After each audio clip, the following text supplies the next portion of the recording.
Well, you can tell from today's Russian papers that once again, US-Russian relations are growing distinctly chilly. In fact, that's basically the headline in Moskovsky Komsomol. It's the Russian-American chill.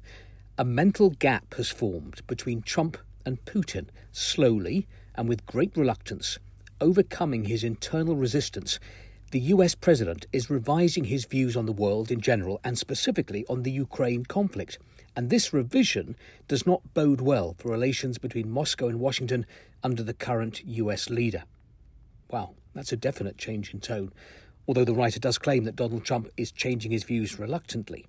Let's go on with a Russian saying.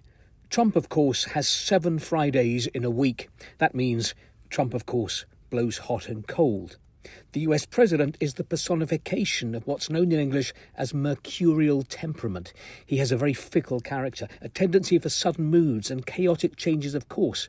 Let's not forget that Trump's attempts to find a common language with Putin on Ukraine were not so much about friend Donald having a soft spot for friend Vladimir. Trump is a pragmatist. The priority for him isn't ideology, but balancing power and capabilities. It seems that after the telephone conversation between the presidents of Russia and America, something broke in their relations. And if it didn't break, then something elusive yet very important changed. The US president realised that his peace plan that he proposed persistently to Putin is completely unworkable in the eyes of the Russian leader. He realised that he could knock on the gates of the Kremlin with such initiatives until he was blue in the face, but these gates still wouldn't open. This forced Trump to reconsider his attitude towards Zelensky. I don't know whether temporarily or for the foreseeable future. The tone of the American leader's statements about him has changed. Zelensky is no longer perceived as an annoying lout who uses every opportunity to announce another list of what he needs for the 10th time in a day.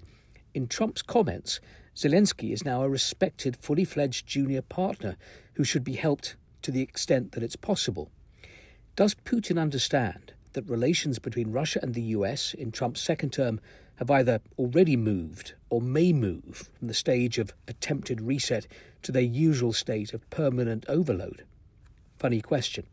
Putin rejected Trump's proposals for a settlement in Ukraine, or what Washington considers a settlement in Ukraine, fully aware that his American counterpart would not like it.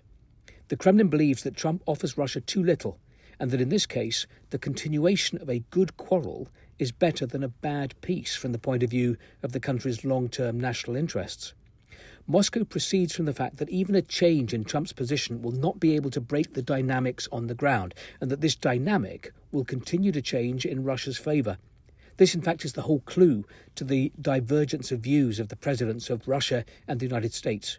As for Trump, Moscow seems to believe that in the future he will return to the negotiating table in conditions where the position of the Zelensky regime will be even more unfavourable than now. Putin's Russia has made its bet. Now it's up to Trump's America. Komsomolskaya Pravda today. Trump is sending weapons to Kiev because he's annoyed with Moscow.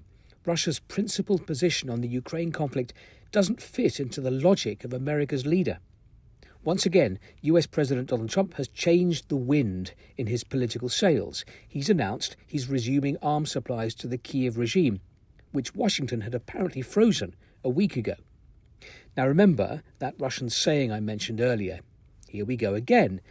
Everyone has long got used to the fact that the US president often has 7 Fridays in a week. In other words, blows hot and cold. And that he changes his mind on key issues as easily as he changes shoes. A political pundit suggests at the root of this is Trump's irritation with his lack of geopolitical achievements and that he can't show the public he's fulfilled his promises. Donald is pointing the finger at Russia, accusing it of intractability, but he himself is to blame for wrongly assessing the situation. By the way, this is the website of Russian state TV News. Among the stories they're covering right now is this one about Elon Musk's post on X. How can people be expected to have faith in Trump if he won't release the Epstein files? Arguments and Facts reports that Donald Trump isn't happy about Elon Musk's America Party. Now, every time the US president will say, "Make America Great Again," he'll be inadvertently promoting Musk's party. Newsavisa Gazeta. The West increases pressure on Russia. Trump has ordered new weapon shipments to Kiev, while the EU is considering toughest sanctions.